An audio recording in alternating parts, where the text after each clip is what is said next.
লালা বাবু আমার এত বড় ভক্ত যে ভগবানকে পাওয়ার এত লালসা জেগেছে যে সেই রাজ ঐশ্বর্যের সুখ মায়া ত্যাগ করে ভগবানকে পাওয়ার জন্য ভিক্ষার ঝুলি কাঁধে লয়ে সেই বৃন্দাবনের পথে চলে যাচ্ছে। একদিন লালা বাবু হচ্ছে জমিদার মশাই।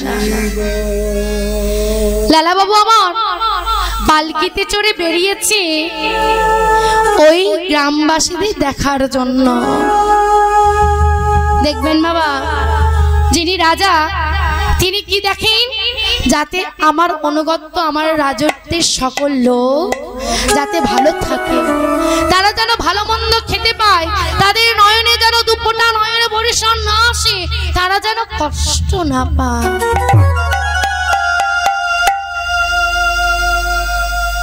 এবার লালা বাবু তার পালকিতে চড়িয়েছে বেরিয়ে গ্রাম ভ্রমণে। এবারে গ্রামে ঘুরতে ঘুরতে যখন আর্ধেকটা গ্রাম ঘোরা হয়ে গেছে, এদিকে এমন সময় এক রজকিনী কন্যা তার পিতাকে ডাকছে, পিতা পিতা পিতা। কি বলছে দেখুন, পিতা গো পিতা, ওই বই দেখো বেলা যে যা, বাসনায় আগুন দেবে না পিতা। পিতা গো পিতা, বেলা যে যা, বাসনায় আগুন দাও। যেই না এই রজকিনী কন্যার কথা শ্রবণ করেছে, যেই না জমিদার মশাই সেই রজক কন্যার কথা কানে শুনতে পেয়েছে, শ্রবণে করে মনে মনে লালা বাবু ভাবলো সত্যই তো, এখনো তো আমার কামনা বাসনায় আগুন দেওয়া হয়নি, এখনো তো আমার কামনা বাসনায় বেলা বয়ে যায়, বেলা যে যায়, এখনো তো আমার কামনায় বাসনায় এখনো তো আগুন দেওয়া হয়নি। লালা বাবু সেই আর্ধেক রাস্তা থেকে পালকি ঘুরিয়ে নিয়ে এসে তার স্ত্রীর কাছে গিয়ে বলল, গো আমার বেলা যে যায়, বেলা যে যায়, কামনায় বাসনায় এখনো আগুন দেওয়া হয়নি, বাসনায় আগুন এখনো দেওয়া হয়নি। তুমি আমায়, আমি তোমার হাতে রাজত্বের ভার তুলে দিয়ে আমি যে আমার গোবিন্দের কাছে চললাম, আমার যে জীবন নষ্ট যায়। আমাদের সকলের জীবন নষ্ট যায় মা, জীবন নষ্ট যাওয়ার কোনো বয়স নেই বাবা। কার কখন যে পশ্চিমের দিকে সূর্য ঢলে যাবে কেউ জানে না। এখনো আমাদের কামনা বাসনায় আগুন দেওয়া হয়নি, এখনো বাসনায় আগুন দেওয়া হয়নি। যেই না লালা বাবু একথা বলেছে, তার অর্ধাঙ্গিনীকে বলছে, স্বামী হে আপনি কি বলছেন, আমি এই রাজত্বের ভার কি ভাবে চালাবো, আমি পারবো না, আপনি আমাদের ছেড়ে যাবেন না স্বামী। লালা বাবু বলছে, না আমার যে এবার যাবার সময় হয়েছে, তুমি এবার আমায় বিদায় দাও, আমাকে এবার কামনা বাসনায় আগুন দিতে দাও, আমাকে এবার যেতে দাও। তার স্ত্রীর কাছে বিদায় নিয়ে গুরুদেবের কাছে, গুরুদেবের চরণধূলি মস্তকে লয়ে আজ বৃন্দাবনের পথে চলে যাচ্ছে গো। ভগবান দর্শন করবে বলি সেই বৃন্দাবনের পথে হা কৃষ্ণ প্রাণ কৃষ্ণ বলি কান্তে কান্তে চলে যাচ্ছে। প্রভু একটিবার দেখা দাও, প্রভু একটিবার দেখা দাও, দেখা দাও, দেখা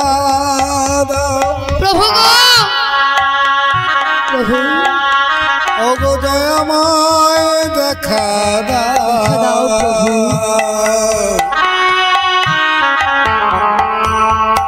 একবার দেখা দাও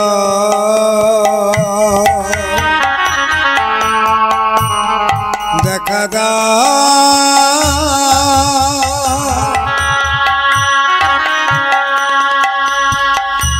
কোথায় মদন মোহন দেখা দাও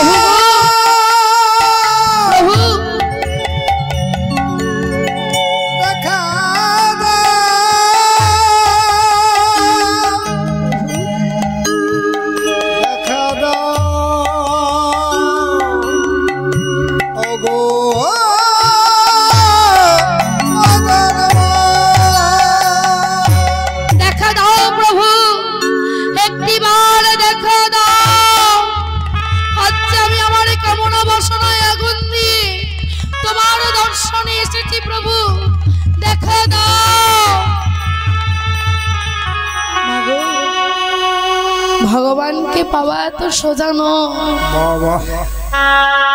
ভগবানকে যদি পাওয়া এত সোজা হতো তাহলে তো অনেকেই পেয়ে যেত গো। সবার আগে পেত বাবা যোগী ঋষি মুনিরা, যারা যুগ যুগ ধরে তপস্যা করছেন তারাই তো আমার আগে পেতে। ওই যে লালা বাবুর মনে লালসা জাগৃত হয়েছে, লালসা জাগৃত না হলে বাবা কোনো কিছুই পাওয়া যায় না। যদি আপনি একটা 3 তলা বিল্ডিং করতে চান আপনার মনে কিন্তু লালসা জাগৃত করতে হবে।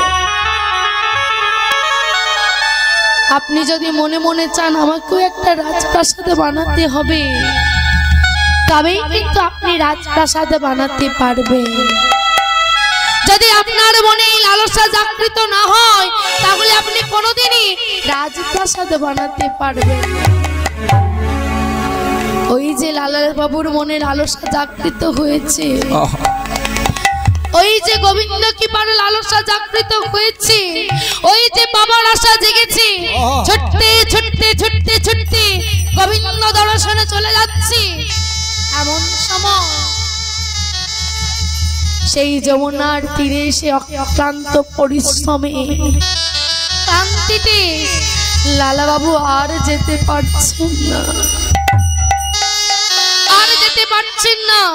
এবার কি করেছি বিশ্রাম নেবার জন্য মাগো সেই রাজপালঙ্কের সুখ এখনো ভুলতে পারেনি। কি করেছে যমুনার তীরে বালি দিয়ে একটা রাজপালঙ্ক বানিয়েছে, বালিশ বানিয়েছে, তারপরে হেলান দিয়ে সে শয়নে আছে। এমন সময় সেই বৃন্দাবনে বাসীরা সখীরা ব্রজগোপীরা এসে বলছি এ সখী ওই দেখ দেখ ভালো করে চেয়ে দেখ এখনো রাজ ঐশ্বর্যের মায়া এখনো ত্যাগ করতে পারেনি। ওই যমুনার বালি দিয়ে রাজপালঙ্ক বানিয়ে শয়নে আছে, আমার গোবিন্দ কি পাওয়া কি যাবে? এখনো তো মনে রাজ ঐশ্বর্যের মায়া ত্যাগ করতে পারেনি। না না না ফিরে যা, আমার গোবিন্দকে পাওয়া হবে না যতদিন না এই রাজ ঐশ্বর্যের সুখ মন থেকে না যাবে ততদিন গোবিন্দকে পাবে না।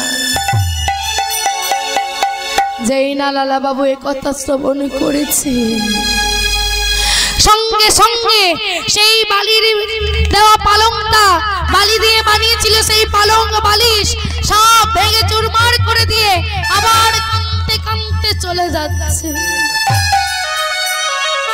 এবারে গুরুদেবের কাছে গিয়ে বলছে গুরুদেব গুরুদেব আমি এসেছি আমার প্রভুর দর্শন পাবো বলে। গুরুদেব আপনি আমাকে আপনার চরণ তলে ঠাঁই দিন, আপনি আমাকে বলে দিন আমি কি করলে আমার প্রভুর দর্শন পাবো। গুরুদেব গুরুদেব বলল শোনো লালা বাবু যাও তুমি এই বৃন্দাবনবাসী দাঁড়িয়ে দাঁড়িয়ে মুষ্টি ভিক্ষা করে নিয়ে এসো, সেই মুষ্টি ভিক্ষা দিয়ে আমি রন্ধন করে আমার ভগবানের সেবা দেব। যদি সত্যি তোমার প্রতি ভগবানের কৃপা হয় তাহলে দেখবে ভগবানের দর্শন তুমি পাবে। গুরুদেবের কথা মতো লালা বাবু আমার ভিক্ষায় বেরিয়ে গেলে বৃন্দাবনবাসী দাঁড়ে দাঁড়ে ভিক্ষা নিয়ে এসে মুষ্টি ভিক্ষা নিয়ে এসে গুরুদেবকে ভিক্ষার ঝুলি দিয়ে বলল, গুরুদেব, এই তো গুরুদেব, আমি ভিক্ষা নিয়ে এসেছি। গুরুদেব লালা বাবুকে বলেছিল, লালা, তুমি সারাদিনে একবার আহার করতে পারবে, এর বেশি কিন্তু আহার করতে পারবে না। বেশ, তাই হবে। এবার প্রভুর সেবা দেওয়ার পর লালা বাবু একটু প্রসাদ পেয়ে তার সেই ছোট্ট তালপাতার কুটিরে বিশ্রাম নিচ্ছে। কিন্তু ভগবানের দর্শনে পেল না বাবা। ছুটতে ছুটতে গুরুদেবের কাছে এসে বলল, গুরুদেব, আপনি যে বলেছিলেন মুষ্টি ভিক্ষা করে নিয়ে এলে আমি আমার প্রভুর দর্শন পাবো, কিন্তু আমি তো আমার প্রভুর দর্শন পেলাম না গুরুদেব। লালা, হ্যাঁ, এখনো তো তোমার মনে অভিমান যায়নি লালা, এখনো তো তুমি ওই অহংকার চূর্ণ করতে পারোনি। ভালো করে মনে করে দেখো, তুমি কি ওই জগৎ শেঠের বাড়িতে মুষ্টি ভিক্ষা নিয়ে এসেছিলে লালা? লালা বাবু বললো, না গুরু প্রভু, গুরুদেব, আমি যাইনি, আমি যে তার বাড়ি যেতে পারিনি গুরুদেব। না লালা, তোমার ওই অহংকার, তোমার অভিমান তোমাকে চূর্ণ করে ওই জগৎ শেঠের বাড়ি থেকে ভিক্ষা নিয়ে আসতে হবে। এবার লালা বাবু সেই জগৎ শেঠের বাড়ির দরজায় দাঁড়িয়ে গিয়ে বলল, ভিক্ষা দেখি, ভিক্ষা দেখি, ভিক্ষা দেখি মা।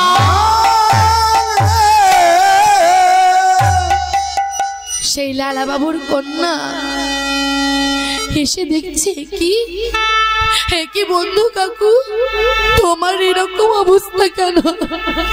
কি হয়েছে?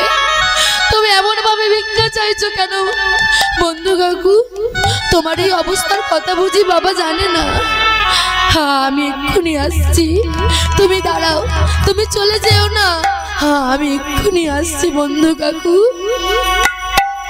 ছুটতে ছুটতে সেই জগৎ শেঠের কাছে গিয়ে বলল, পিতা, পিতা, বাড়ির দরজায় ভিখারি এসেছে, তাকে কিছু ভিক্ষা দিতে হবে পিতা। জগৎ শেঠ বলল, যাও, ওই সোনা দানা টাকা পয়সা রাস ঐশ্বর্যের ধন তুমি ওই ভিখারিকে দিয়ে এসো।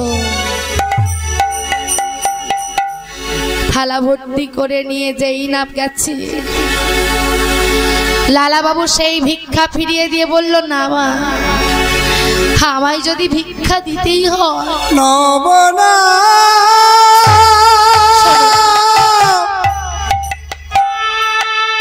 এটা আমি নব না।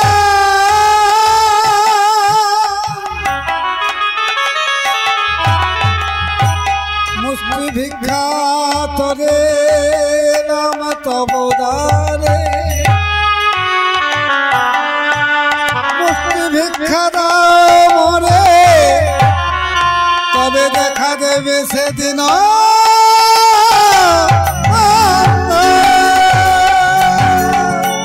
না না না, যদি আমায় ভিক্ষা দিতে হয় তাহলে তুমি আমায় সেই মুষ্টি ভিক্ষা দাও। ছুটতে ছুটতে পিতার কাছে গিয়ে বলল, পিতা, পিতা, ভিখারি যে ভিক্ষা ফিরিয়ে দিয়েছে পিতা, এদের শুধু মুষ্টি ভিক্ষা চাই, এ যেমন তেমন ভিক্ষা নয় বাবা, নয় পিতা, এ যে আপনার পরম বন্ধু, বন্ধু কাকু এসেছে আপনার দাঁড়ি, আপনি গিয়ে দেখুন পিতা। যেই না লালা বাবুর কথা শুনেছি, জগৎ সেই রাজ সিংহাসন ছেড়ে ছুটতে ছুটতে লালা বাবুর কাছে এসে বলল, লালা লালা, হে কি অবস্থা তোমার? হে তোমার কি করে হলো? তুমি কেন আমায় বলনি বন্ধু? তুমি এখনো অভিমান পুষে রেখেছো। তুমি যদি তোমার ওই দুর্দিনের কথা তুমি আমায় একটিবার বলতে, হ্যাঁ আমি তোমায় সাহায্য করতাম। লালা লালা বলল, না, আমি আমার সেই রাত ঐশ্বর্যের সুখের মায়া ত্যাগ করে এসেছি আমার প্রভুর দর্শন পেতে। আমি আমার ওই রাত ঐশ্বর্যের সুখে কামনা বাসনায় আগুন দিয়ে এসেছি আমার গোবিন্দকে পেতে। শোনো শোনো লালা, এই নাও তুমি মুষ্টি ভিক্ষা, কিন্তু এখনো আমার কামনা বাসনায় আগুন দেওয়া হয়নি। লালা, যদি তোমার গোবিন্দ কৃপা হয়, যদি কোনোদিনও তুমি বধুর দেখা পাও, তাহলে তুমি তোমার গোবিন্দকে বলো যেন তার চরণতলে আমাকেও কৃপা করে ঠাঁই দেয়। লালা, এবার লালা বাবু সেই মুষ্টি ভিক্ষা লয়ে চলে যাচ্ছে। মুষ্টি ভিক্ষা লয়ে লালা চারি পানে চা ভিক্ষা লয়ে লালা চারি পানে চা, মুষ্টি ভিক্ষা লয়ে লালা চারি পানে চা, মুষ্টি ভিক্ষা লয়ে লালা দেখিল চাহিয়া ঘরে মোড়লি লগে আছে ধরিয়া, ধরে মোরলে লয়ে আতে দাঁড়াইয়া, ঘরে মোড়লি লগে আছে ধরিয়া, ধরে মোরলি লয়ে আতে দাঁড়াইয়া। যেই না লালা বাবু সেই ভগবানের দর্শন পেয়েছে, ছুটতে ছুটতে সেই গোবর কৃপায় গোবিন্দের চরণ তলে গিয়ে বলল, প্রভু প্রভু, আজ কৃপা করে আপনার দর্শন পেলাম। দেখুন প্রভু, হ্যাঁ আপনি যেন আমাকে আপনার চরণ থেকে বঞ্চিত করবেন না। বাবা, ওই যে কামনা বাসনায় ঐশ্বর্যের মায়া ত্যাগ করে বাসনায় আগুন দিয়ে যেই না মনের অহংকার ত্যাগ করে জগৎ সেটের বাড়িতে মুষ্টি ভিক্ষা নিয়ে এসেছে, অমনি প্রভুর দর্শন পেয়েছে। যদি সত্যি ভগবানকে ভালোবাসা যায়, যদি ঐশ্বর্যের সুখ মায়া ত্যাগ করা যায়, যদি মনের অহংকারকে দূর করে আপন করে নেওয়া যায়, যদি ভক্তকে কেউ ভালোবাসতে পারে, ভক্তকে আপন করতে পারে, ভগবান একদিন তার ডাকে সাড়া দেয়। আসুন সবাই মিলে একবার ভগবানের নামে হরিধ্বনি দিই সবাই। হরি বল হরি বল হরি বল হরি বল হরি বল হরি বল, সবাই গো হরি বল হরি বল।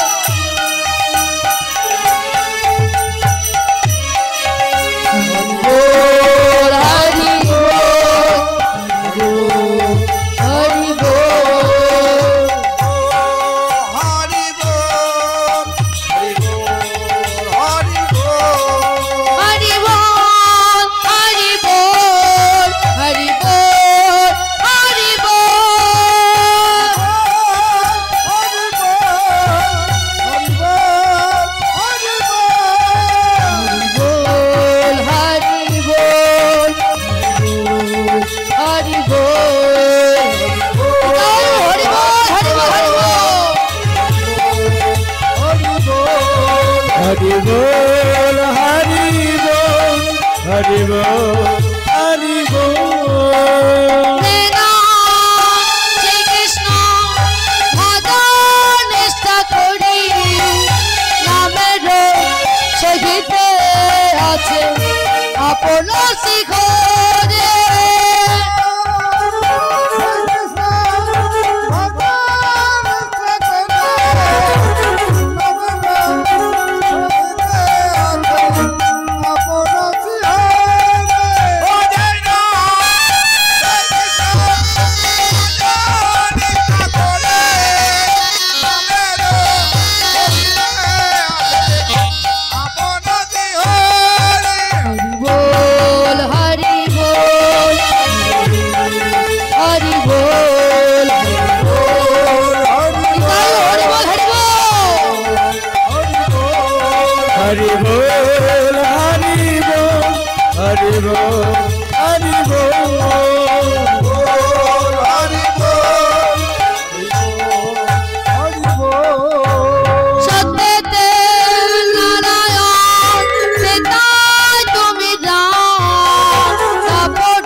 রাধারানী কিন্তু এতেও মানে গেল না আমার। এবার রাধারানী আমার কি করেছি না, রাধারানী তাতেও মানে গেল না, গোবিন্দের কাছে বিমুখ হয়ে আছে। এবার গোবিন্দ মনে মনে ভাবছে রাধারানীর তো মান ভাঙাতে হবে। বলছো গো রাধে শোনো শোনো, এতে যদি পত্য না হয় মদন করো সাক্ষী,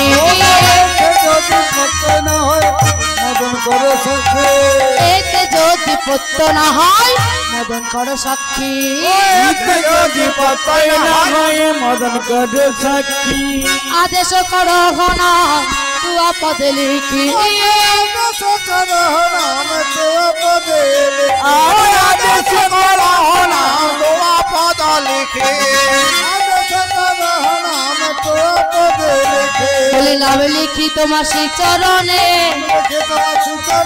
নাম লিখি তোমার শ্রী চরণে, নাম লিখি তোমার শ্রী চরণে, না দাসে অভিলাষ মনে নাম লিখি তোমার শ্রী চরণে, নাম লিখি তোমার শ্রী চরণে। শোনো শোনো রাধে, আজ যদি আমার কথা বিশ্বাস না হয় তাহলে তুমি ওই মদনকে সাক্ষী রাখতে পারো। কেন না বাবা, সত্য পক্ষ কারো পক্ষ হয়ে কথা বলে না, যেটা সত্য সেটাই বলবে। তাই আমার আবার বলছে শোনো রাধে, এ কথা বলা আমার ভুল হলো, কি জানো না, আমার নাম হচ্ছে অতি কঠিন নাম, তারা বেকা কৃষ্ণ নাম, আর তোমার চরণ হচ্ছে অতি সুকমল। তাই আমি বলি কি জানো রাধে, কমল পদে কঠিন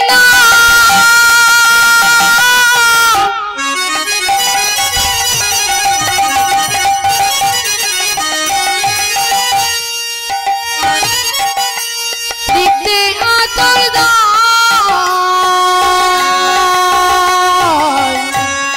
কোমল পদে কঠিন না,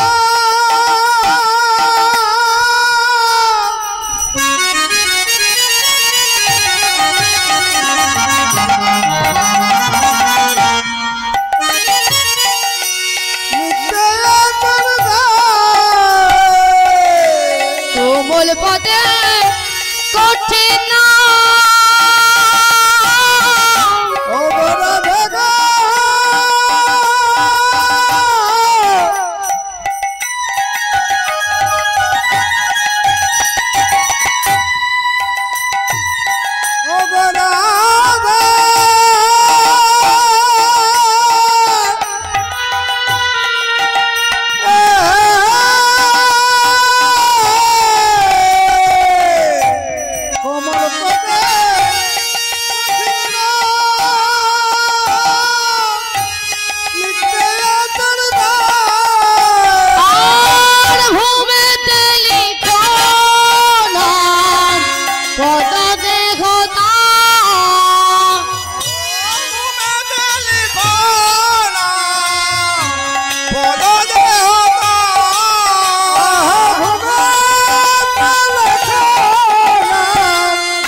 পরশুতে নাম ধন্য আর আমিও ধন্য শোনো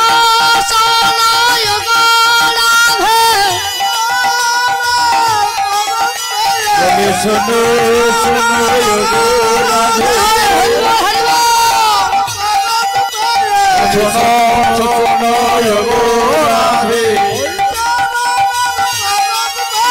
শোনো শোনো রাধে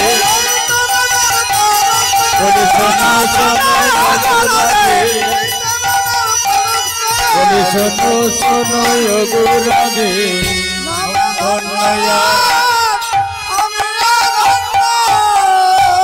শোনো রাধে আজ আমি ভূমিতে আমার নাম লিখে দেব আর তোমার চরণ সেই নামের ওপর চাপাইয়ে দেবে তাতে কি হবে জানো হবে নামও ধন্য হবে আর আমিও ধন্য হব এতে বচন ধ্বনি কবি দিতে যায় দুর্জয়মান আমার জ্ঞান দাসে গান এবার ভেদ নীতি অবলম্বন করলেন ভেদ কাহাকে বলি বৈদ দীক্ষংস ভঙ্গস্য মাহাত্ম প্রকাশনম অর্থাৎ নিজের মাহাত্ম নিজেই প্রকাশ করাকে বলে ভেদ দেখবেন বাবা অনেকে আছেন আমরা নিজেদের ঢাক নিজেরাই পেটিয়ে বেড়াই তাই না তেমনি গোবিন্দ আমার নিজের মাহাত্ম নিজেই প্রকাশ করছে কেমন ভাবে বলে শোনো শোনো আরে ছিলে তো একটা কোথায় কুড়ে ঘরে পড়ে নেহাত তোমায় ভালোবাসি তাই এই রাজপ্রাসাদে এনে রাখলাম আর তুমি কি না আমার প্রতি মান করেছো শোনো আমার বীরত্বের কথা শোনো শোনো আমি কত বীরত্বের কাজ করেছি শোনো বলি মেনা কুর্ম বড়া হয়াত সিংহাবন অবতারে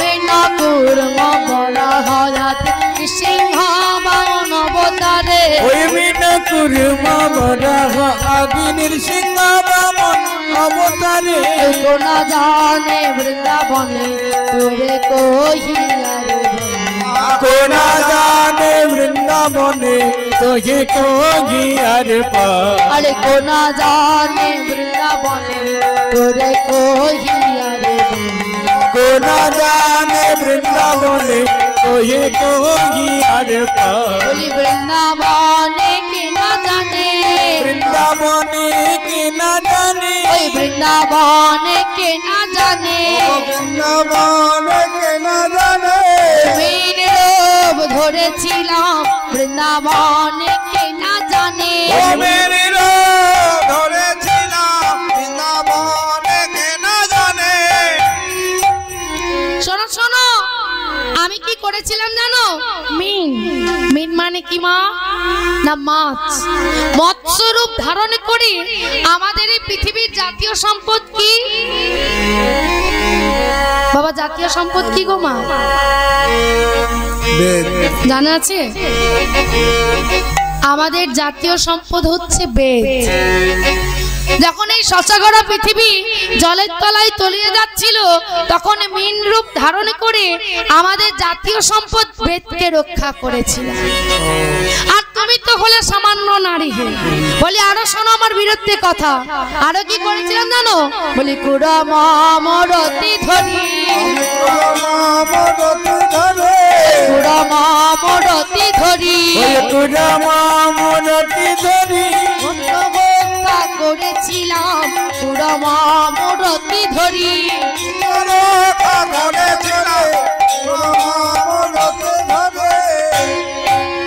কুড়ম মানে হচ্ছে কুমির। কুমির রূপ ধারণ করে এই শশাগড়া পৃথিবী যখন জলের তলায় তলিয়ে যাচ্ছিল, তখন আমার এই পৃষ্ঠদেশে আমি এই পৃথিবীকে রক্ষা করেছিলাম। আর তুমি তো হলে কোথায় সামান্য নারী হয়ে। আরো শোন আমার বিরুদ্ধে কথা। বলি নৃসিংহ মরতি ধরি, ওই নৃসিংহ মরতি ধরি, ভক্ত রক্ষা করেছিলাম, নৃসিংহ মরতি ধরি, ভক্ত রক্ষা করেছিলাম, নৃসিংহ মরতি ধরি। শোনো, নৃসিংহদেবের মূর্তি আমরা অনেকেই দেখেছি, তাই না মা? আচ্ছা, নৃসিংহ মূর্তি কেন ধরতে হয়েছিল? না, হিরণ্যকশিপু ছিল আমার এই শ্রীহরির ঘোর বিদ্বেষী। মাগো, ভগবানের এমনই ইচ্ছা, এমনই লীলা, তারই ঔরসে জন্ম নিলেন ভক্ত প্রহ্লাদ। জন্মের পর যখন কথা বলতে শিখলেন, তার মুখে শুধু একটাই নাম, কি না?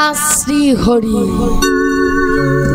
যেই না শ্রীহরি নাম শ্রবণ করেছে, অমনি রাগান্বিত হয়ে হিরণ্যকশিপু বলল, শোনো প্রহ্লাদ, তোমার শিক্ষার অভাব হয়েছে, তাই তোমাকে শিক্ষা লাভ করবার জন্য গুরু ষণ্ডমার্গের গৃহে যেতে হবে।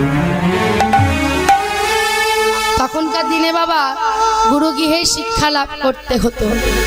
এখন যেমন স্কুল কলেজ হয়ে গেছে, তখন পাঠশালা ছিল।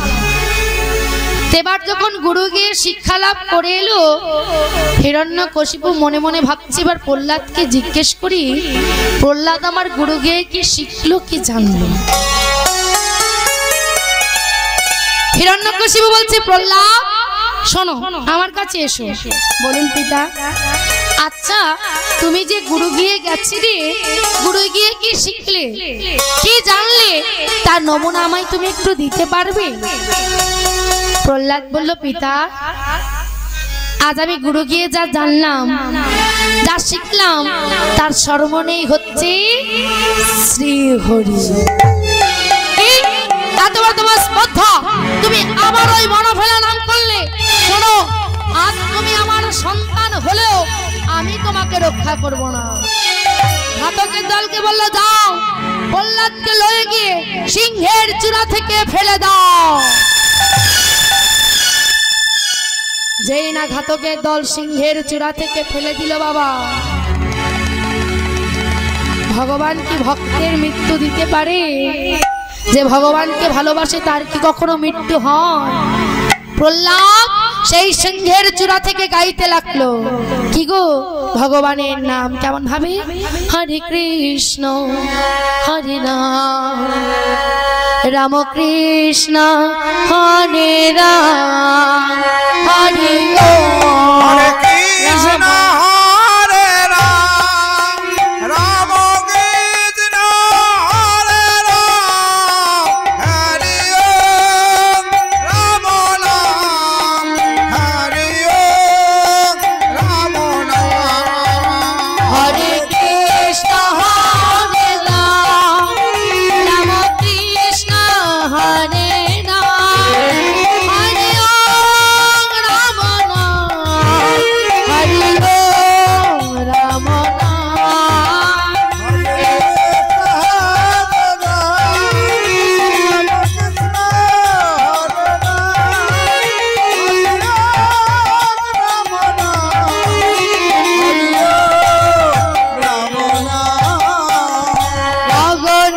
ভেদিয়ায় উঠল ব্রহ্ম নাম হরি ওম রাম নাম হরি ওম রাম নাম হরি ওম রাম নাম হরি ওম রাম নাম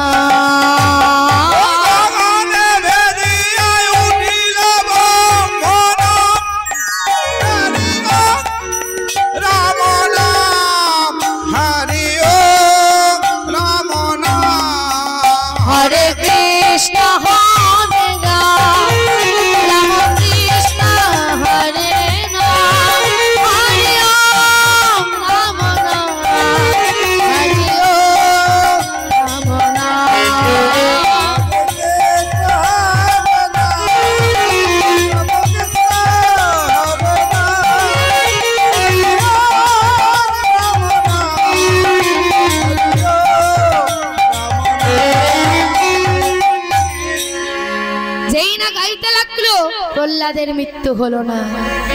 এবারে প্রহ্লাদকে বলল, যাও উত্তপ্ত তৈলের মধ্যে ফেলে দাও। গরম তেল যেন ভক্ত স্পর্শে শীতল হয়ে গেল। বললে যাও প্রহ্লাদকে ক্ষুধার্ত সিংহের মুখে ফেলে দাও। ক্ষুধার্ত সিংহ যেন প্রহ্লাদ লয়ে খেলা খেলতে লাগলো। এবার হিরণ্যকশিপু বলছে, আচ্ছা প্রহ্লাদ, আমি যে তোমাকে এত বড় বড় বিপদের মুখে ফেলালাম, তাকে তোমাকে রক্ষা করলো কেন পিতা? যিনি আমাদের জগতের রক্ষাকারী, আমার জগৎপতি, আমার পরমানন্দ মাধব। কি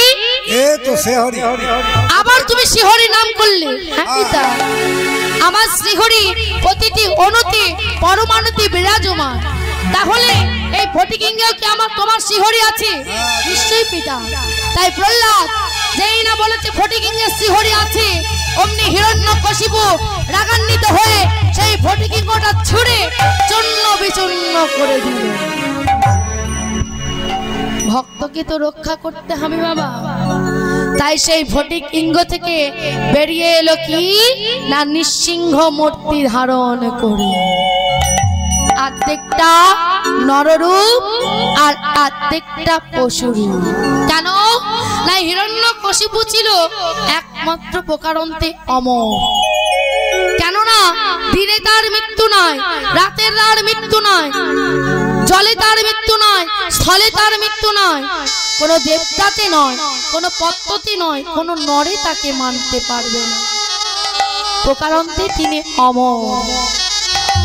তাই নৃসিংহ মূর্তি অর্থাৎ কোমর থেকে নিচের দিকটা হলো মানুষ রূপ, আর কোমরের থেকে এই ওপর দিকটা হলো পশুরূপ। নৃসিংহ মূর্তি ধারণ করে কোনো দেবতাতে নয়, কোনো পর্বতে নয়, কোনো নরে নয়, নৃসিংহ মূর্তি ধারণ করে জলে নয়, স্থলে নয়, এই জানু দেশে রেখে বধ করেছিলেন। সকালে নয়, বিকালে নয়, গোধূলি বেলা। দেখবেন দেখতে পাওয়া যায় এই নৃসিংহদেবের এই জানু দেশে, অর্থাৎ এই ওপরে পায়ের ওপরে জাঙ্গে থাকে হিরণ্যকশিপু, যার পেটটা চিরে নারী ভুঁড়ি বের করেছে। তাহলে আর তুমি কিনা সামান্য নারী হয়ে আবার প্রতিমান করেছো। বলে আরো শোনো আমার বীরত্বের কথা। বলে বামন মরতি ধরি, বামন মরতি ধরি, বামন মরতি ধরি, বামন মরতি ধরি, বলি দল পচন করি, বামন মরতি ধরি, বলি দল পচন করি, বামন মরতি ধরি। বাবা আরেকটা কথা বলে যায় ছোট্ট করে। আবার দেবতারাও, যত যত দেবতা আছেন, এই দেবতারাও কিন্তু সেই মানুষকে ভালোবাসে বা জানে, যে মানে আমাদের এই দেহতে, এই মানব দেখে, এই 14 প্রহার দেখে বাবা 14টি দেবতা বাস করে। এই কথা যে নর মানে, ভূত প্রেত তো দূরে থাক, দেবতারাও তাহাকে জানেনি। তাই গো হরি বল, হরি বল। কি না চোরার ওপরে চোরামণি বসিয়াছেন স্থিতি, পাটমূর্তি মহাদেব করেন স্থিতি, চোখেতে চূড়ামণি বসে করে ধ্যান, নাসিকায় নিত্যানন্দ মধু করে পান, জিহবায় সরস্বতী বাক করে দান, জিহবায় নিচে নারদ মুনি কুণ্ডলী বাজায়, কর্ণে শ্রী চৈতন্য গোসাই, বুকেতে কৃষ্ণ থাকে পিঠেতে শ্রীদাম, বাহু বলে বলরাম, ভগে ভগীরথী, লিঙ্গে মহাদেব, হাঁটুতে শক্তি থাকে পায়ে মসমতি, নাভি মূলে শ্রী গৌরাঙ্গ প্রেমেরই উদয়। এই কথা যে নর মানে ভূত প্রেত দূরে থাকে বাবা, দেবতারাও তাহাকে জানে। এবারে বলি রাজা কি দেখবেন, ওই যে বললাম অহংকার ভগবান সহ্য করতে পারেন না। অহংকার হলো আমাদের পতনের মূল কারণ। এবার বলি রাজার অহংকার ছিল যে আমার চেয়ে বড় দানি এই ত্রিভুবনে আর কেউ নেই। একদিন ভগবান মনে মনে ভাবছে, বলি আজ আমি তোমায় পরীক্ষা করে দেখব তুমি কত বড় দানি। ভগবান আমার একটা বেটে ছোট ব্রাহ্মণ রূপ ধারণ করে বলি রাজার রাজসভায় গিয়ে বলল, বলি ও মহারাজ, আমি হলাম একজন দান প্রার্থী ব্রাহ্মণ, আমি আপনার কাছে এসেছি কিছু ভিক্ষা চাইতে। বলি বলছে, বলুন আপনি কি ভিক্ষা চান? বলল, না, যদি আমাকে ভিক্ষা দিতে হয় তাহলে ওই কুমণ্ডলের জল হাতে নিয়ে আপনাকে ত্রিশত্ব করে তারপর ভিক্ষা দান।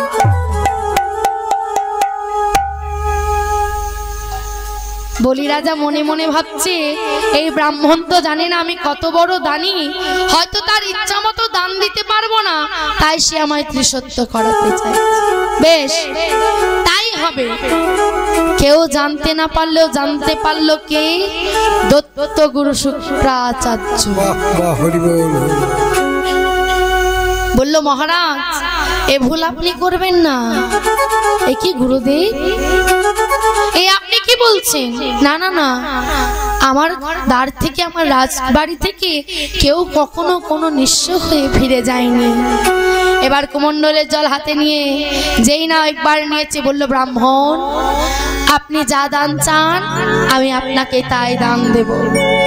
দ্বিতীয়বার যখন কুমণ্ডলের জল হাতে নিয়েছে, ব্রাহ্মণ আপনি যা দান চান আমি তাই দান দেব। এবার তৃতীয়বার যখন কুমণ্ডলের জল হাতে নিতে যাবে মা, অমনি গুরুদেব একটা মক্ষিকা অর্থাৎ মাছি রূপ ধারণ করে সেই কুমণ্ডলের নলটা বন্ধ করে দিয়েছে।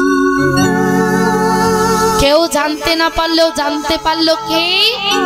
না, ভগবান শ্রীকৃষ্ণ। বলল, বলি তোমার ওই নলের মধ্যে একটু ময়লা জমেছে, ওই কুচঘাসটা দিয়ে একটু খুঁজে দাও, দেখো ময়লাটা পরিষ্কার হয়ে যাবে। যেই না খোঁচা দিয়েছে বাবা, সেই খোঁচাটা গিয়ে লাগলো কোথায়? না, দত্ত গুরু শুক্রাচার্যের বাম চোখে। ছিটকে বাইরে এসে রাজসভায় পড়ে গিয়ে ছটপট ছটপট করতে করতে বলে গেলেন, মহারাজ আজ হয়তো আর আপনাকে রক্ষা করা গেল না। এবার কুমণ্ডলের জল তৃতীয়বার নিয়ে বলল, ব্রাহ্মণ আপনি যা দান চান আমি আপনাকে তাই দান। যেই না ত্রিছত্র করেছি, অমনি সেই ছোট্ট বেটে ব্রাহ্মণ বলল, মহারাজ আমি আপনার কাছে বেশি কিছু চাই না, শুধু ত্রিপাদ ভূমি দান চাই। কি? সভাসদ সকলে হেসে হেসে বললে, কি ব্রাহ্মণ এ সুযোগে আপনি আমাদের মহারাজের কাছে একটা রাজপ্রাসাদ চাইতে পারতেন। বলল, না, আমি শুধু ত্রিপাদ ভূমি দান চাই। বলে রাজা মনে মনে ভাবলো, বেটে ব্রাহ্মণ ওই ছোট্ট ছোট্ট পায়ে বা কতটুকুই ভূমি নেবে, বেশ আমি আপনাকে ত্রিপাদ ভূমি দান করলাম। এবার সেই বেটে ব্রাহ্মণ বিশ্বম্ভর মূর্তি ধারণ করে এক পদ রাখলো স্বর্গে, স্বর্গ অধিকার করে নিল। এক পদ রাখলো মন্ত্রী, মন্ত্র অধিকার করে নিল। নাভি কমল থেকে এক পদ বের করে বলল, বলি এখনো এক পদ আছে, এই এক পদ কোথায় রাখবো? তখন বলি রাজার বুঝতে বাকি রইল না, বলল প্রভু আরেক পদ দিন আমার মস্তকে। বলি রাজার মস্তকে চরণ দিয়ে একদম পাতালে প্রবেশ করে। তাহলে বাবা ভগবান আমার সেই অহংকার চূর্ণ করেছিল, বলি রাজারও দর্প চূর্ণ করেছিল। আর তুমি তো হলে সামান্য নারী। শোনো শোনো, বলি পুতনা আদি সাকর ভঞ্জন কালিও দমন কথা, পুতনা আদি সাকর ভঞ্জন কালিও দমন কথা, পুতনা আদি সাকর ভঞ্জন কালিও দমন কথা, পুতনা আদি সাকর ভঞ্জন কালিও দমন কথা। কে না জানে বৃন্দাবনে শোনাবি সভানো সুখ, কে না জানে বৃন্দাবনে শোনাবি সভানো সুখ, বৃন্দাবনে কে না জানে, বৃন্দাবনে কে না জানে, বৃন্দাবনে কে না জানে, বৃন্দাবনে কে না জানে। শোনো শোনো, এই বৃন্দাবনে কেউ নেই যে আমার বীরত্বের কথা জানে না। তাই সেই লক্ষ্মী ঠাকুরানী ভজে দিবস রজনী, সেই লক্ষ্মী ঠাকুরানী ভজে দিবস রজনী, এত তন বাত কহল যুবত নাহি, শুভ বল ভগবতে। এবার সাপ ভেদ, এবার কি আসছে বাবা? দান, দানমতি অবলম্বন করলেন। আচ্ছা ওমা ভালো করে বলুন তো, আমরা যদি বাবারা আমাদের ভালোবেসে একটা দামি শাড়ি বা দামি সোনার হার এনে দেয়, আমরা খুব ভালোবাসি, তাই না?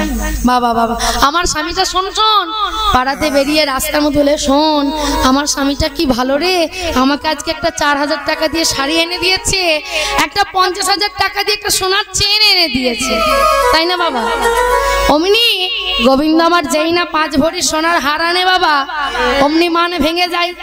তাই গোবিন্দ আমার তার শেষ সম্বল সাধের মুরলি দিয়ে বলছে, সাধের মুরলি দিয়ে কি বলছে গো? লেখো লেখো লেখো না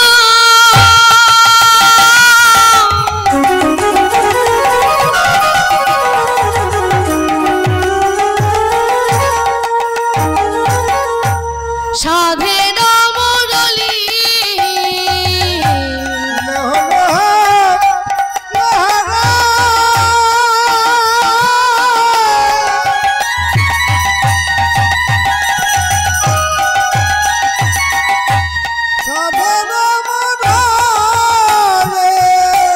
পরশিতে চাহে তোমার চরণের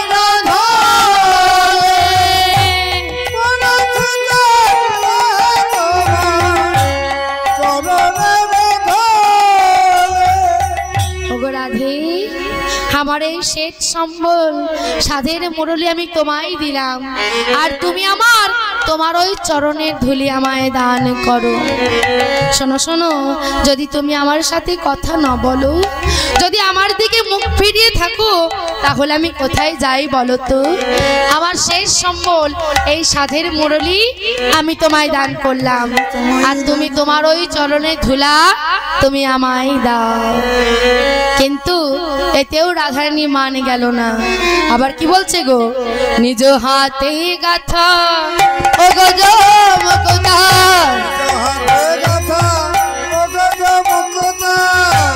হাতে গাথা ও গজ মুকুতা,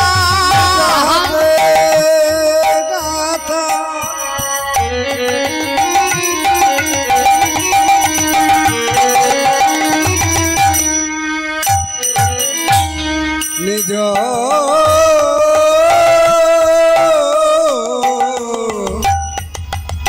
নিজ হাতে গাথা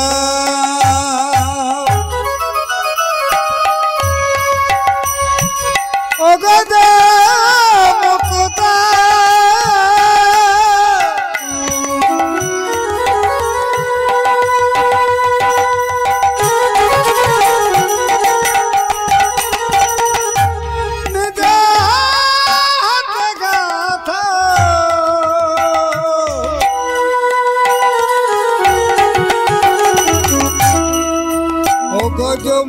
মুকুতা নিজ হাতে হাতে গাথা নিজ হাতে গাথা অগজা মুকুতা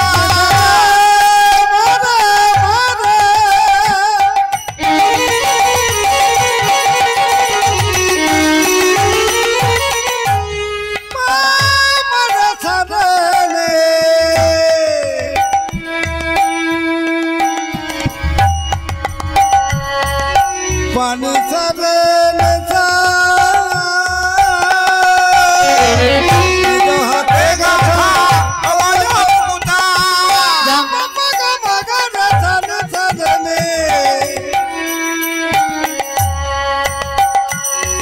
গামা পানি সারে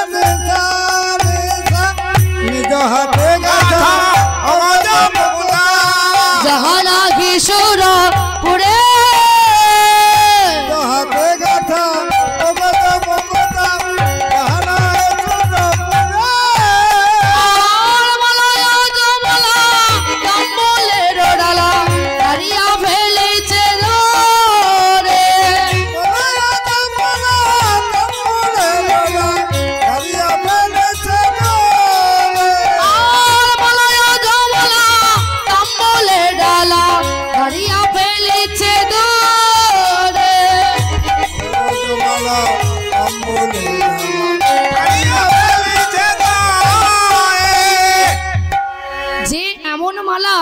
যে মালা বাবা দেবলোকেও ছিল না। গোবিন্দ আমার সেই মালা রাধারানীর জন্য গেথেছে, গেথে যেই না রাধারানীর চরণ তলে দিয়েছে, রাধারানী আমার সেটাও রাগে দূরে ফেলে ছুড়ে দিয়েছে। সেই মালাও কিন্তু নিচ্ছে না, কেমন অভিমান দেখুন। তাও কিন্তু গোবিন্দ আমার রাধারানীকে ছেড়ে যেতে পারছেন না। আজ রাধারানী আমার নিজে এমন রেগে গেছে যে নিজে নিজেকে আজ চিনতে পারছে না। মানিনে আপন না চেনে কবে, মালিনী আপন না চেনে কবে, আপন না চেনে কবে, আপন না চেনে কবে, ভয়ানক ভোর ভঙ্গিমা দেখিয়া, ভয়ানক ভোরে ভঙ্গিমা দেখিয়া, ভয়ানক ভোর ভঙ্গিমা দেখিয়া, ভয়ানক ভোরে ভঙ্গিমা দেখিয়া, নগর তল সে কাঁপে, ভয়ানক ভোরে ভঙ্গিমা দেখিয়া, লাগন পরাত গাছে। আজ গোবিন্দ আমার মনে ভয় করে, মনে ভয় সাহসকে জয় করে আজ ধীরে ধীরে কাঁপতে কাঁপতে গোবিন্দের কাছে যাচ্ছে। গোবিন্দ আবার রাধারানীর কাছে যাচ্ছে, বলছে রাধে আজ যদি তুমি আমার কথা না বলো, আমার যে মনে দন্তরূপ তিমির, অর্থাৎ তিমির মানে হচ্ছে অন্ধকার, যে অন্ধকার প্রবেশ করেছে, যদি তোমার ওই চন্দ্ররূপের উদয় না হয় তাহলে আমার এই অন্ধকার দূরীভূত হবে না। বাবা গোবিন্দ মনে মনে গোবিন্দ রাধারানীর কাছে গিয়ে বলছে রাধে যদি তুমি আমার সাথে কথা না বলো, তোমার ওই যদি সাদৃশ্য চাঁদের উদয় না হয় তাহলে আমার এই হৃদয়ের ভয়ের অন্ধকারটা দূরীভূত হবে। আর যদি আমাদের ওই গুরুরূপী হৃদয়ের আলো আমাদের এই হৃদয় মাঝারে না পড়ে তাহলে আমাদের এই হৃদয় মাঝারের পদ্ম ফুলগুলো প্রস্ফুটিত হবে। দেখবেন যেমন দিনের বেলায় যদি সূর্যের আলো ফোটে, যখন সূর্য মামা আলো দেয় তখন পুকুরের পদ্ম ফুলগুলো প্রস্ফুটিত হয়। আবার রাতের বেলায় যখন চাঁদ মামা উঠে এই বহির জগতের অন্ধকার দূর করে আলোকিত করে তখন পুকুরে আমার শালুক ফুল ফুটে ওঠে। তাহলে ওই গুরুরূপী হৃদয়ের আলো যদি আমাদের এই হৃদয় মাঝারে না আছে, যদি না পৌঁছায়, তাহলে আমাদের এই হৃদয় মাঝারের পদ্ম ফুলটা ফুটবে কি করে বাবা? আর পদ্ম ফুল যদি না ফোটে, না জাগরিত হয়, তাহলে আমাদের গোবিন্দ পথে মতে হবে কি করে? শাস্তে বললেন, যদি কোনো ব্যক্তি গুরু দীক্ষা নেওয়ার পর তুলসীর মালা গলায় ধারণ করেন, তাহলে দেখবেন সে যদি 100টার মধ্যে 100টাই মিথ্যা কথা বলে, সেই তুলসী মালা গলায় ধারণ করার পর 3 দিনের মধ্যে আস্তে আস্তে সে সত্য বাক্য বলতে শুরু করবে। যখন স্নান করার পর এই তুলসীর মালার জল আমাদের এই হৃদয় মাঝারে পড়বে, তখন আমাদের এই হৃদয় মাঝাটা শীতল করবে। আর কি বললেন শাস্ত্রী, দেখবেন মা, আমাদের ওই তুলসী মঞ্চে তুলসী গাছগুলো যখন মরে যায়, শুকিয়ে যায়, তখন আমরা ওই তুলসী গাছটাকে তুলে নিয়ে গিয়ে জলে ফেলে দিয়ে একটা সত্য অর্থাৎ সবুজ রঙের ছোট্ট চারা রোপণ করি। শাস্ত্রে বললেন, যদি কোনো ব্যক্তি শুধু পাপ করে গেছে, পাপ কাজে জর্জরিত হয়ে গেছে, কোনোদিনও পুণ্য করেনি, যদি তখন তাকে দাহ করা হবে বাবা, সেই তুলসীর শুকনো কাঠটা যদি ঘরে রাখা হয়, যখন তাকে দাহ করা হবে, এক টুকরো যদি তুলসীর কাঠ তার চিতার ওপর দেওয়া হয়, তাহলে তার সেই পাপ ধুয়ে মুছে পরিষ্কার হয়ে গিয়ে বৈকুণ্ঠে ভগবানের চরণে ঠাঁই পাবেন। তাই গো হরি বল। যত পাপই করুন না কেন, যদি তুলসী কাঠ সেই চিতার মধ্যে দেওয়া হয়, সেই ব্যক্তি সর্বপাপ ধুয়ে মুছে গিয়ে স্বর্গে বৈকুণ্ঠে ভগবানের চরণে ঠাঁই পাবে। আর গুরু দীক্ষা গুরুরূপী হৃদয়ে আলো না এলে আমাদের এই দেহটা পবিত্র হয় না বাবা। গুরু দীক্ষা না নিলে ভগবান সেই ভক্তের হাতে কখনো সেবা গ্রহণ করে না। কেননা দেহ পবিত্র না হলে ভগবান সেই ভক্তের হাতে সেবা গ্রহণ করে না। যখন সতী মায়ের কোলে নিমাই চাঁদ জন্মগ্রহণ করেছিল, সতী মায়ের দেহটা অপবিত্র ছিল, তাই নিমাই মায়ের স্তনদুগ্ধ পান করেনি। কেননা বলেছিল, মা, যদি তোমার স্তনদুগ্ধ পান করি তাহলে তোমার আর দীক্ষা নেওয়া হবে না, আর দীক্ষা না নিলে তোমার এই দেহটা পবিত্র হবে না। আর দেহ পবিত্র না হলে তো আমি সেই ভক্তের হাতে সেবা গ্রহণ করি না। তাই রাধানীকে গোবিন্দ বলছে, রাধে, যদি তুমি আমার সাথে দুটো কথা বলো, তাহলে আমার সেই অন্ধকার দূরে গিয়ে আজ চন্দ্রদেবের উদয় হবে। ও রাধে, আমি বুঝেছি তুমি তো আমার এই কালো রূপ দর্শন করবে না। দেখবেন বাবা, অনেকে আছেন যারা রেগে গেলে কি হয়, তাদের নয়ন দুটি লাল হয়ে যায়, অনেকের হয়, তাই তো?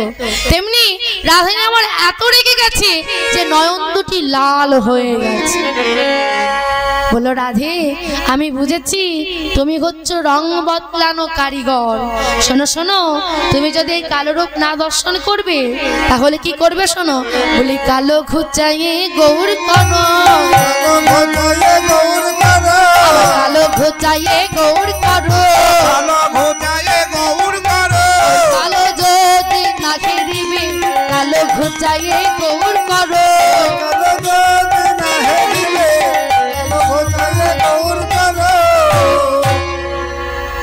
শোনো শোনো, তুমি আমার এই কালো রূপ ঘুচিয়ে দিয়ে আজ গৌর বর্ণ করে তোলো। এতেও কিন্তু রাধারানী মান গেল না। তাই বৈষ্ণব পদকর্তা বলছে, দাস জগন্নাথে ভনে বুঝিও ন মানে,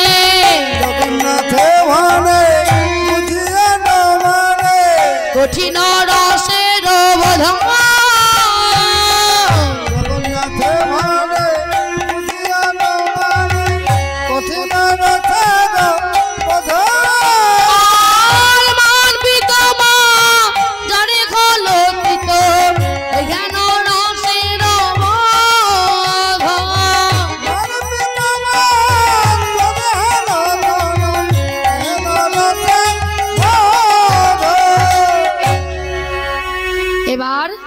মেঘনাথ দাস বলল, বৈষ্ণব পদকর্তা বলল, শোনো, আমরা সকলেই জানতাম রাধারানী হচ্ছে কমলিনী, কিন্তু আজ আমরা জানলাম রাধারানী হচ্ছে অতি কঠিনী পাষাণী।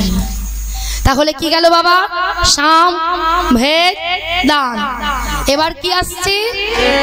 নতি। আমি জোর গলায় বলতে পারি, জোর গলায় বলতে পারি, এ জগতে এমন কোন বাবা বা এমন কোন স্বামী নেই যে নিজের স্ত্রীর চরণ মস্তকে ধারণ করতে পারবে, কেউ পারবে না। কিন্তু ভগবান জীব শিক্ষা দেওয়ার জন্য আজ রাধারানী চরণ নিজ মস্তকে ধারণ করেছিলেন। এই পত্রটি আমাদের বীরভূমের কবি জয়দেব গোস্বামীর লেখা। পত্রটি হচ্ছে, মদোষী যদি কিঞ্চিদপি দন্তরুচি কোমদি বাতাসে যা দেখিঞ্চিদপি দন্তরুচি কোমদি। পদোষী যদি কিঞ্চিদপি দন্তরুচি কোমদি। পদোষী যদি কিঞ্চিদপি দন্তরুচি কোমদি। রতি দলতি মিরমতি ও রাম শ্রী জয় রাধে। রতি রতি মেঘমতে গরাম জয় রাধে। রতি দলতি মিরমতি ও রাম শ্রী জয় রাধে। ধরতি ধরতি মিনমতি ঘোরাম জয় রাধে। পদোষী যদি কিঞ্চিদপি দন্ত রুচি কৌমদি। হরতি দরতি মিরমতি ঘোরাং শ্রী জয় রাধে। এই পদটি লিখেছিলেন আমাদের বীরভূমের কবি জয়দেব গোস্বামী। আমরা অনেকেই নাম শুনেছি জয়দেব কেন্দুলি, অনেকেও গেছি জয়দেব পদ্মাবতী ধাম বাবা, তাই না? তা সেই বীরভূমের জয়দেব কবি আমার গীত গোবিন্দ রচনা করতেন, গীত গোবিন্দ রচনা করতেন। আর এদিকে গোবিন্দ বলছে, রাধে শোনো শোনো, তুমি তো খুঁজে পাচ্ছ না, আজ তুমি আমায় কেমন ভাবে শাস্তি দেবে? এক কাজ করো, শোনো, তুমি কি করবে জানো? বলে, উরু কারাগারে বেঁধে রাখো, কারাগারে বেঁধে রাখো। কারাগারে বেঁধে রাখো, গিরি চাপাইয়ে কারাগারে বেঁধে রাখো। যুগলগিরি চাপাইয়ে কারাগারে বেঁধে রাখো। শোনো, দেখবেন বাবা, একটা যদি বদমাস বা ধূর্ত ছেলেকে হাতে পায়ে দড়ি দিয়ে বেঁধে ফেলে রাখা হয়, সে কিন্তু নড়াচড়া করে। কিন্তু তার বুকের ওপর যদি বক্ষে গুড়ি পাথর যুগল চাপিয়ে দেওয়া হয়, একটা পাথর চাপিয়ে দেওয়া হয়, তাহলে কি হবে? না, সে কিন্তু আর নড়াচড়া করতে পারবে না। তাই বলছে, রাধে তুমি তোমার ওই নয়না বান্ধে বিদ্ধ করে আমায় উরু কারাগারে ফেলে রাখো। এবার কবি জয়দেব গোস্বামী আমার গীত গোবিন্দ লিখছেন, রচনা করছেন। কেমন ভাবে গো? সরা গরল খণ্ডনম বাবা শিরোষি মণ্ডলম পাদ পল্লব মোদা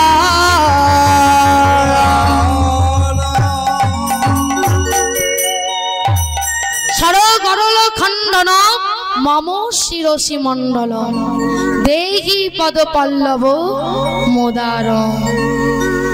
কবি জয়দেব গোস্বামী আমার সরগরল খণ্ডনম মম শিরসি মণ্ডলম এই অবধি গীত গোবিন্দ রচনা করেছেন।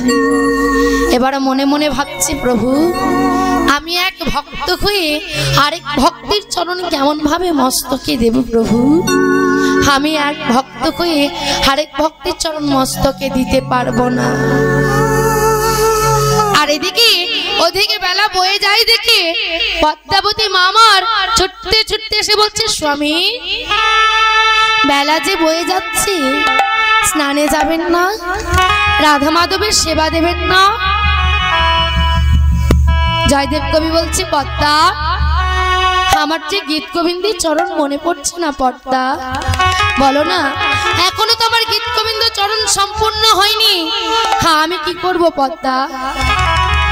পদ্মাবতী মা বলল, প্রভু যার গীত গোবিন্দ তার চরণ তলে রেখে দিন।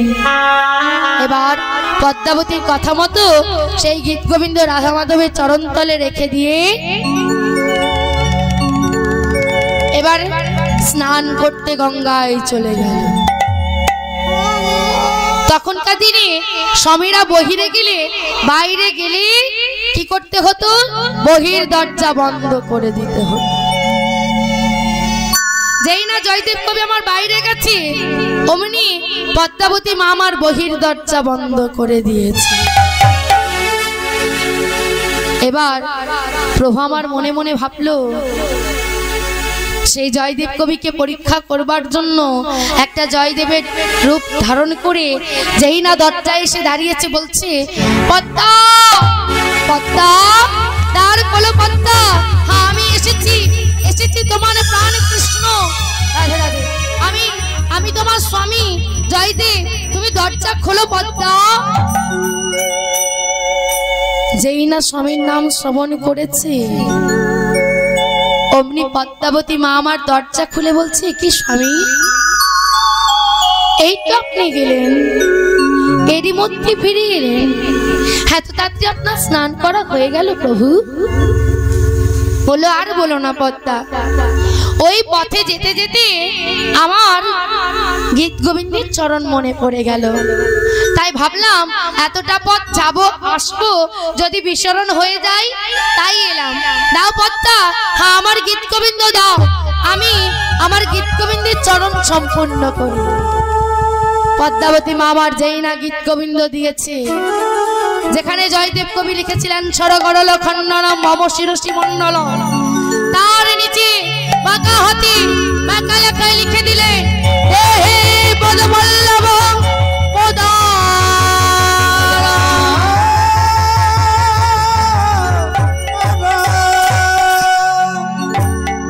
এবার গীত গোবিন্দ চরণ সম্পূর্ণ করে রাধা মাধবের শিক্ষা দেওয়ার জন্য বাড়িতে স্নান করে রাধা মাধবের সেবা দিয়ে তারপর নিজে সেবা করে পদ্মাবতী মাকে সেবার অনুমতি দিয়ে বিশ্রাম কক্ষে গেল। বলল, পদ্মা এবার তুমি সেবা করে নাও। এবার পদ্মাবতী মা আমার সেবা করছে। এক গাছ, দু গাছ, যেই না 3 গাছ নিতে যাবে, এমন সময় জয়দেব কবি এসে দেখছে, কি আজ বহির দরজা খোলা কেন? তবে কি পদ্মা আজ বহির দরজা বন্ধ করতে ভুলে গেছিল? যেই না চৌকাঠের ওপাশে পা রেখেছে, দেখছে পদ্মাবতী মা আমার সেবা করছে।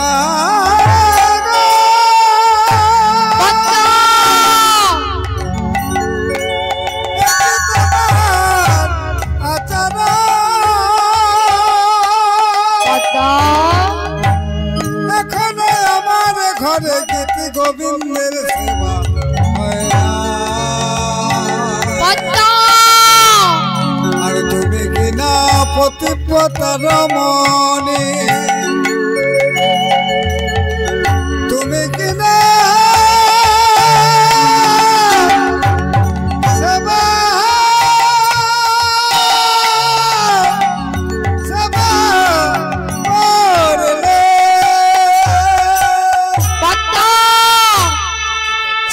পদ্মা, হে তুমি কি করছো পদ্মা?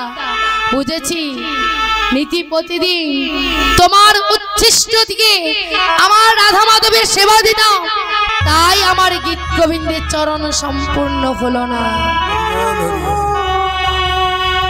পদ্মাবতী মা আমার অবাক হয়ে গেল, বলল, প্রভু এই তো আপনি এলেন, এসে গীত গোবিন্দের চরণ সম্পূর্ণ করলেন, রাধা মাধবের সেবা দিলেন, তারপর আমাকে সেবার অনুমতি দিয়ে বিশ্রাম কক্ষে গেলেন।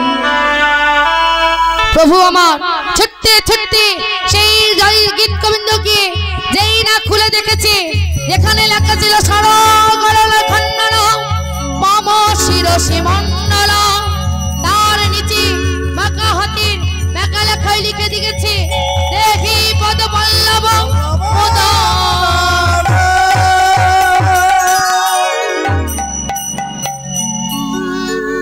এবার ছুটতে ছুটতে সেই বিশ্রাম কক্ষে গিয়ে দেখলো সেখানে প্রভু নেই, শুধু চারিদিকে পড়ে আছে প্রভুর অঙ্গ গন্ধ। ছুটতে ছুটতে পদ্মার কাছে এসে বলল, পদ্মা পদ্মা, তুমি বড় ভাগ্যবতী পদ্মা, আজ তুমি নিজ হাতে রাধা মাধবের সেবা দিয়েছ, কিন্তু আমি এতদিন ধরে রাধা মাধবের সেবা দিলাম, কোনোদিনও রাধা মাধবের দর্শনে পেলাম না। পদ্মা আজ দাও পদ্মা, হ্যাঁ আমায় প্রসাদ দাও। পদ্মাবতী মা বলল, না না প্রভু, হে যে আমার উচ্ছিষ্ট, বলো না পদ্মা, বলো না, এই যে প্রসাদের মহাপ্রসাদ। তাই পদ্মাবতীর নাম অনুসারে এই পদটি আজ গীত গোবিন্দ চরণ সম্পন্ন করিল। ইতি চাটুল চাটুপুট ময়ূরীন ভনিতমতি সাধম জাতি পদ্মাবতী জয় দেব রমণ কবি ভারত ভনিতমতি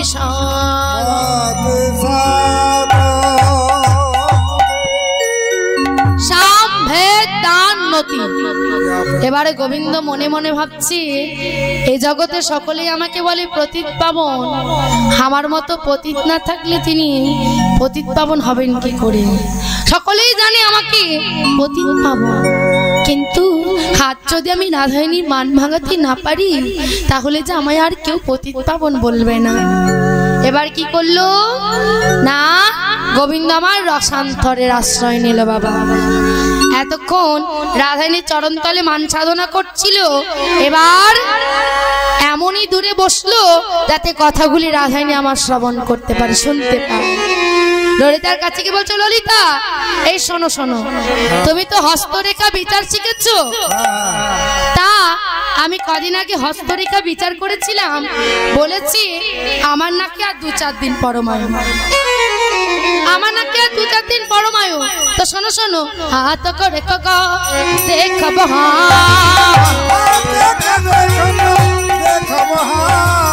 হাত করে দেখব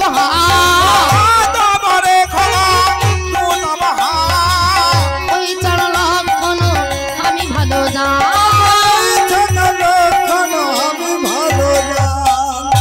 শোনো শোনো, তুমি তো হস্তরেখা বিচার জানো, তা আমার হস্তরেখা ভালো করে দেখো তো, আমার নাকি আর 2-4 দিন পরমায়ু। ললিতাকে যেই না দেখতে যাবে অমনি রাধারানী বলছে, বধূ ললিতা কি হস্তরেখা বিচার করবে? আমিও তো হস্তরেখা বিচার শিখেছি। শোনো শোনো, হাত কো দেখো গো দেখো হয় চারি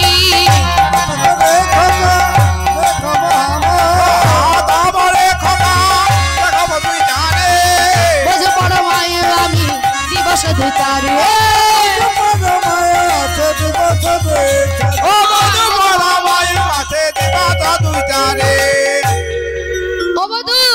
বলি কোন কানাগণকে দেখিয়েছিলে? হ্যাঁ কত পরমায়ু, আর বলে কিনা 2-4 দিন পরমায়ু, কানাগণ গণনাই জানে না। এবার কি হলো গো, রাধারানী মান চলে গেল। বলি ঘটাইয়া ভুজ বন্দন জানাইয়া রাধা খণ্ডন,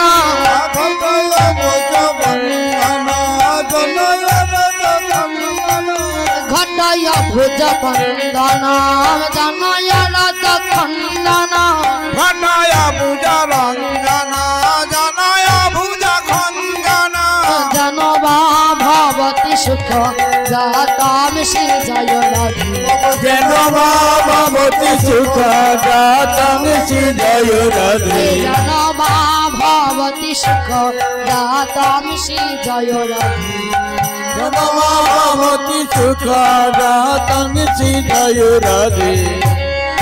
বলি ও ললিতা শোন শোন, আমি আমার মানকে আপন করে আমার বধূকে হারিয়েছিলাম, আমার আর মান নাই। ললিতা বলছো সখী শোন শোন, তুই তো তোর বধূকে পেলি, এবার আমাদের পাওনা মিটিয়ে দে, বল তোরা কি চাস? বলি দাঁড়া রাই দাঁড়া রে দাঁড়া রাই দাঁড়া রে, একবার দাঁড়া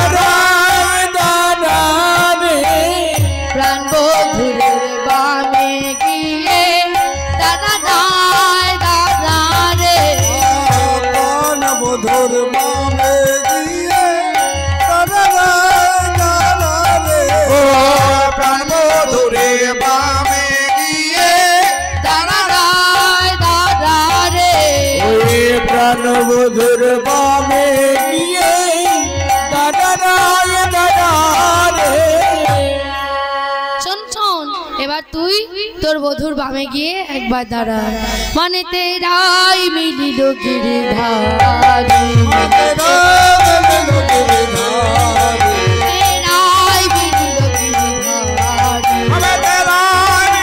গিরিধারি।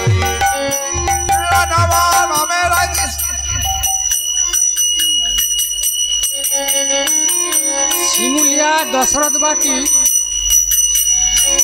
এই যে 3 দিন যে হরিবাসর হবে, আগামীকাল হবে, এই হরিবাসরে কীর্তনে মান পাল্লাতে মুগ্ধ হয়ে যায় উত্তম মেধা 20টি টাকা স্বর্ণের উপর পরিবর্তে উপহার দিয়েছে। বাহ বাহ বাহ বাহ, হরি হরি বল হরি বল।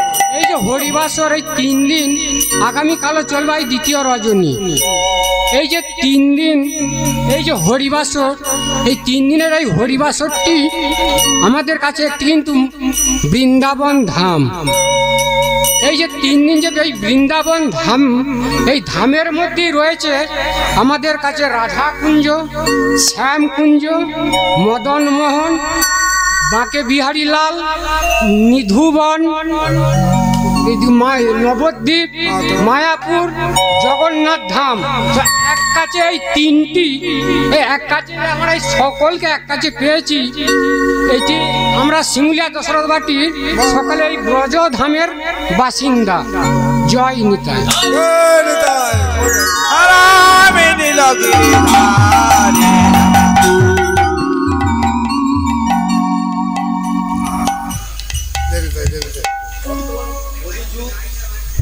বর্তমান কলিযুগ, এই কলিযুগ হচ্ছে সর্বশ্রেষ্ঠ যুগ।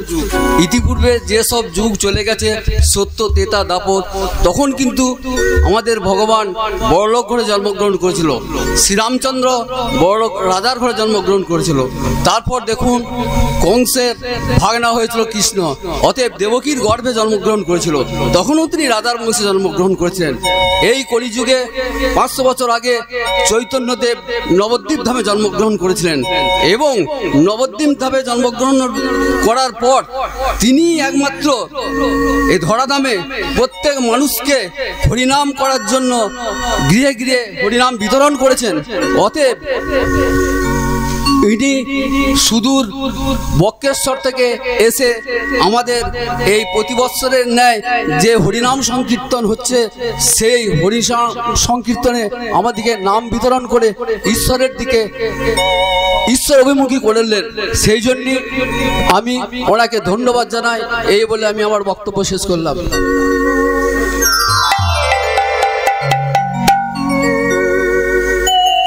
জয় নিতাই। ভগবানের কাছে প্রার্থনা করি আপনারা এই কমিটির জেঠু দাদা যারা আছেন, যে সকল প্রবাদ ব্রজবাসী, ঠিকই বললেন জেঠু, এটাই হচ্ছে বৃন্দাবন, এটাই হচ্ছে ব্রজবাসী, সকলেই গোবিন্দ চরণে যেন ঠাঁই পায়, গোবিন্দ পথে যেন মতি থাকে, ভগবান যেন এইভাবেই তার চরণতলে তার নাম নিয়ে যেন আমাদের সকলকে এগিয়ে নিয়ে যায়। নিতাই গো হরি বল হরি, মানে তেরাই মিলিল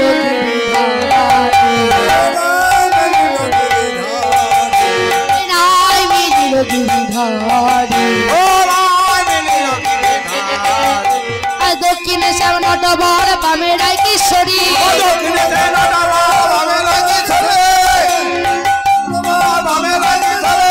দক্ষিণে শ্যামনটবর বামে রায় কিশোরী,